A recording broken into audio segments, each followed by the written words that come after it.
బైపోలార్లో negative symptoms తీసుకుంటే severe depression.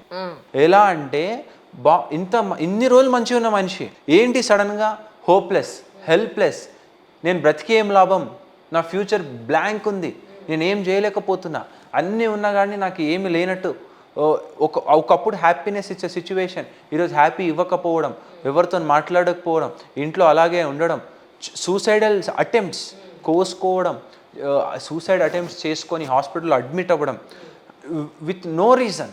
So ఇట్లాంటి symptoms కూడా ఉంటాయి.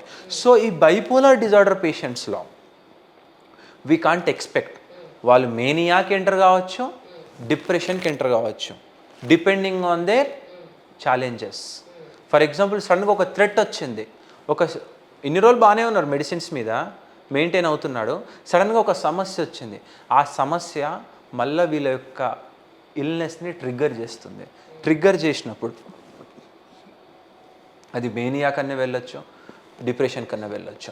సో ఇట్లాంటి సిమ్టమ్స్ ఎంతోమందికి ఉన్నాయి. ఎంతోమందికి బైపోలార్ డిజార్డర్ పేషెంట్స్ మన యొక్క తెలుగు రాష్ట్రాలే కాదు, భారతదేశమే కాదు, ప్రపంచంలో ఎంతోమంది వీటితో సఫర్ అవుతూ ఉన్నారు.